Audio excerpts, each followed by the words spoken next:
It's 2 weeks before Artfight, and we've just had the Artfight character tournament. We laughed, we cried, we pared over 30 characters down to 9 that are being featured on my Artfight page currently, and so the most logical conclusion would be to set aside all character creation and work on other projects in anticipation for Artfight, which is exactly what I didn't do because the Wheel of Creation has brought us 2 brand new characters, one of which is accidentally a perfect fit for the Stardust theme that Artfight has going on right now. But let me not get too far ahead of myself, and let's jump into the first drawing. I have to be honest, this first wheel roll is old. You might even notice that Vega Alpha is still on there because I rolled this first set and then procrastinated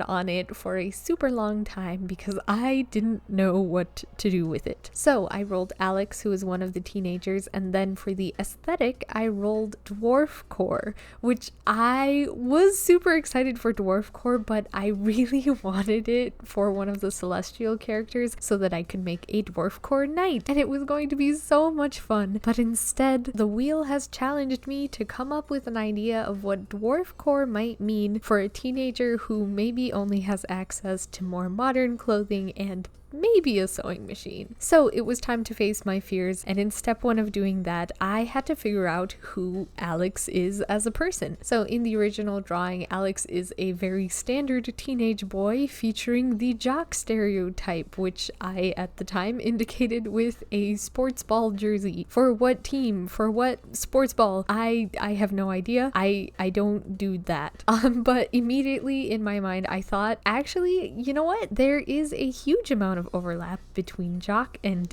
D&D or Ren Fair nerd, and there are dozens of super strong lifters out there that also wear Viking clothing. And I mean, every year at the Ren Fair that I go to, they have a Highland Fling competition where these super strong guys do a caper toss while in kilts. If you're unfamiliar with the caper toss, it is of Scottish origins, and basically what you're doing is throwing a large sort of tapered tree or pole, and I'm talking like a 20-foot long pole, and the goal is to pick up this thing from the bottom, and you're supposed to hold it steady without dropping it and then fling it upwards and forward in such a way that it turns end over end and lands falling away from you, the thrower, and as close to directly in the 12 o'clock position as possible. I really hope that made sense. I'm not an auditory learner, so hopefully I include helpful pictures, or maybe y'all should just look up a video of the caper toss. But what I'm trying to say here is that there is a pretty fine line between jock and nerd, and Dwarf Core plus our jock Alex is giving short king high school powerlifting athlete, or maybe like a weight throw enthusiast, who also brings all of his friends to the Ren Fair and then absolutely kills it at the axe throwing competition. Now, Dwarf Core, as we all know, is all mountains and diggy hole, so we often associate it with lots of leather and thick furs and metals and things like that. However, Alex is a teenager who's not going to be wearing armor to school, unfortunately. And also, it's like the middle end of June right now in real life, and the thought of being Dwarf Core in such a way that involves fur and armor makes me want to walk into the forest and be absorbed by the moss and fungi. However, if I do know anything about a person who commits to their aesthetic, it's that discomfort is no object. A preppy coquette girly is going to be wearing a short skirt in the winter, and your Dwarf Core kids are going to have layers. So maybe Alex can't find fur, but I did want to fill Alex's wardrobe with some relatively obtainable or makeable or at least thriftable clothing pieces. So as I was designing the outfit, I was trying to be very intentional about, could someone young, maybe not with a ton of spending money, be able to put this kind of outfit together? An oversized green shirt, totally attainable, totally feasible. Dark brown baggy pants. I do think that might be a bit of a find in terms of clothing, but it is not impossible. And the black boot, real. I literally have gone thrifting and accidentally stumbled across a nice pair of Ren Fair style boots on multiple occasions. We also have this lighter, probably micro suede vest that I definitely imagine that Alex found while thrift shopping with his friends. And even though I literally only have Kate and Alex Alex drawn out of the entire teenage friend group. I love the idea of a bunch of kids who all have completely different aesthetics, who all go thrifting together because they're almost never going to want the same clothing, let alone in the same size. I also wanted to include pins and a little bead necklace because not only do I associate dwarfcore with athleticism, I also think of dwarfcore as very handy people with a ton of craftsmanship ability, and also as collectors of trinkets and little artsy treats. So for the pins and necklace, I'm flopping between a couple of different ideas. So I intentionally color picked the beaded necklace to be the same or a very similar color to Alex's eyes, because there's a trend that I've seen going around where people are making these really cute bracelets and other jewelry out of beads that match the eye colors of them and their partners or family members or pets or what have you. And I thought, how cute would it be if someone had gifted Alex this necklace that matches his eye color and he loves it so much and he wears it every day? Or maybe he made it for himself, because we love doing cute things just for yourself because you want to around here. Also, the pins either he made again, or whenever I get a punk rock or edgy aesthetic teenager who has a pin machine and is a menace about making anything and everything possible into a pin, that's where they came from 100%. And at this point, I will fully admit that Alex looks not super teenagery at all. I did do my best to give him a younger face, which is why I totally omitted anything resembling a beard, even though beards are probably the most dwarfcore thing you could possibly have. But I could not afford to make him look any older than he already does. If you've been around the channel for a while, or not even that long, you already know that I draw only a very few number of men, and often these men are within a specific age range. So on top of the challenge that a modern dwarfcore character was, drawing a teenager was even more of a challenge at the end of the day. But on that note, we do come to the end of Alex's drawing. Coming up with the lore did remind me how excited I am to draw the entire friend group. I cannot wait to see what sort of chaos array we have by the end of this wheel of challenges. But let's now hop in an entirely different direction as we go on to our next spin that wheel. For our next character, I rolled Cleopatra number 2 as Nightcore but Nightcore, and in all its Pride Month glory, they're going to be a non-binary character. I have a couple of things that I need to say to preface this drawing. So number 1, why are they Cleopatra number 2? The answer to that is both incredibly simple and also very complicated. So first off, Cleopatra is number 2 because I already have a character named Cleopatra from my Redrawing Childhood Character series. The first Cleopatra is a monster and she's a fashion model and she's great. But then I went to go check out the actual original childhood drawing. Cleopatra number 2 never actually was named Cleopatra. Their name is written as Cleopatria with an I, and also spelled with a K and not a C. And to add a third layer of complexity to the whole thing, the characters from the random generator wheel are either teenagers or characters that have been named after celestial bodies. Cleopatria is named after an asteroid called 216 Cleopatra. No I, but still spelled with a K. So what's their name now? Kelopatria. Just kidding. That's a spelling error. But I do think they still suit the name Cleopatria, but I think I'll also just call them Kleo. The second thing I want to make sure I clarify is why I spun 3 wheels for Kleo and only 2 for Alex. It's because I have 3 lists. The first list is the list of childhood characters with no defined or underdefined aesthetics that I need to redraw.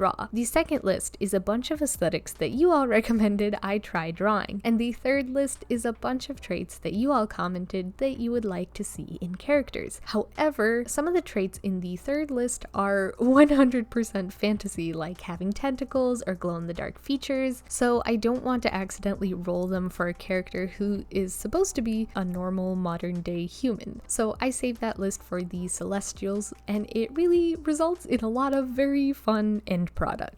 And I think it's a little too obvious that I have more fun drawing the fantasy characters, kind of because it's my thing. I do feel bad that this video shows so strongly my partiality towards Kleo over Alex. It does not at all mean that I love the dwarfcore suggestion more or less. It's all about my strengths and weaknesses, and also the mindset that I was in when drawing these 2 characters. Dwarfcore as modern is very difficult because I just really wanted to draw a buff, burly, bearded, fully armored character, but alas, I could not. But that's what this challenge is for. And I could be remembering wrong, but I think both the Dwarf Core and Knight Core, but Knight Core were suggested by the same person, so hopefully I made up for the lack of fantasy elements in the first Dwarf Core design by going absolutely hog wild on Kleo's design. For Kleo, I had two options because Knight Core but Knight Core could mean two things. It could be the music genre, or it could mean actually nighttime, as in when the sun is not out. I opted for the latter because guess what comes out at night? That's right, vampires. I made it about vampires again. Not that Kleo's going to be a vampire, but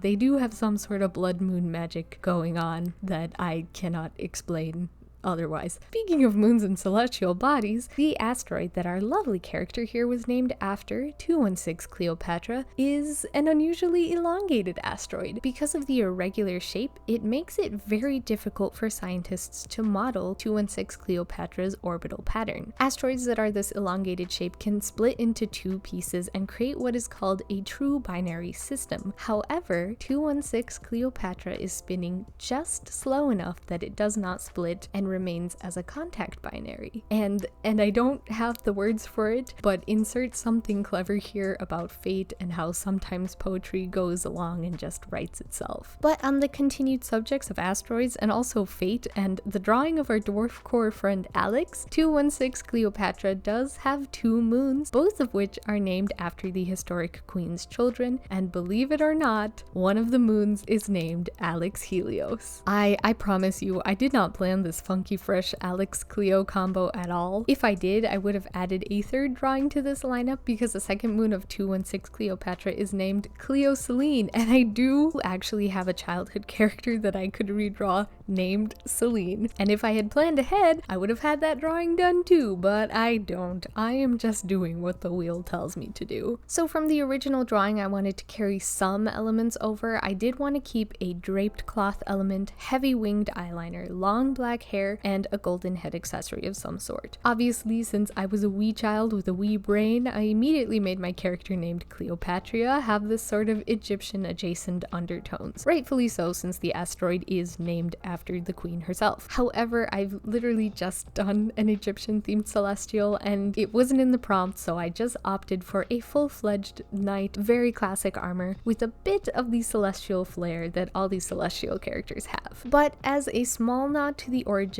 I did look very briefly into the Egyptian deity of night, Nephthys, who is depicted as a woman with falcon wings, so we have the wing half mask over Kleo's face. The color palette that I picked for Kleo is, I mean, it's just the colors of the night, but funnily enough, you might have seen earlier I had an image very quickly pop on the screen. So a while ago, I so very kindly received from an Etsy shop called Candles by Chrissy, not sponsored, a ton of these little homemade soy wax melt samplers, and I was melting one called Lavender Rain, I think, which I don't think is available on her Etsy page anymore. I'm actually not sure. When I first took it out of the package, it was just kind of an opaque light purple block, but as soon as it started melting, it immediately became this glitter-filled, iridescent, mesmerizing galaxy purple color that my crow brain could not get over. I took a bunch of pictures, as I do when I see colors that I like, and usually those color pictures just kind of sit in my camera roll, forgotten for the rest of eternity. But this one, I immediately was like, I know exactly what I want to do with this. In the last hour or so of working on this drawing, I hopped on a Discord call with my friend Terrapin Arts, who is also on Instagram and all sorts of places, but most importantly, also on Artfight.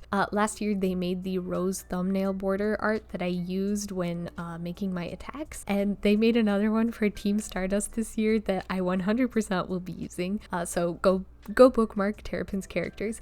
Anyways, super cool person and also so art smart. So y'all don't underestimate the power of a Discord call and artwork stream with a fellow artist, because collaborative input and art reviews are just so important. I was about to be like, okay, I'm done, and they were like, hey, I know this is gonna kind of suck to do, but you should really select the inside of the cape, add a multiply layer, and deepen the shadows. And they had a bunch of other suggestions like add highlights to the blood magic to make it look more sparkly and enchanted, and they were 100% correct with every suggestion they made. So everybody go thank your art friends for being there for you and for pushing you through that last 20%, because it really makes a huge difference. Peer review, baby. And with that, we're at the end of drawing Kleo the non-binary Knight. What a thematic character to let everyone know that I am on Team Stardust this year of Artfight. But I do accept and partake in friendly fire, so if you are also on Team Stardust, you are not safe from me and my art either. But here we are, the conclusion. The wheel of fortune or misfortune and its wild and wonderful blessings strikes again. I am so pleased with both of these character designs, as different as they are from each other. I think they both turned out really great, and they both pushed my creativity in different ways. One with more intentional concept and outfit decisions, and the other with more color and value pushing. And as a little bonus, I wanted to take a moment and look at the groups all together so far. So we have Mirak, Megras, Vega, and Cleopatra, and then we have Kate and Alex. Such different friend groups, and yet I love them both. I cannot wait to fill out the rest of both of the groups, but that unfortunately we'll have to wait until after Artfight is over, unless I magically find the willpower to draw 18 characters before next week's video is due, which is incredibly unlikely, but who knows? Not me.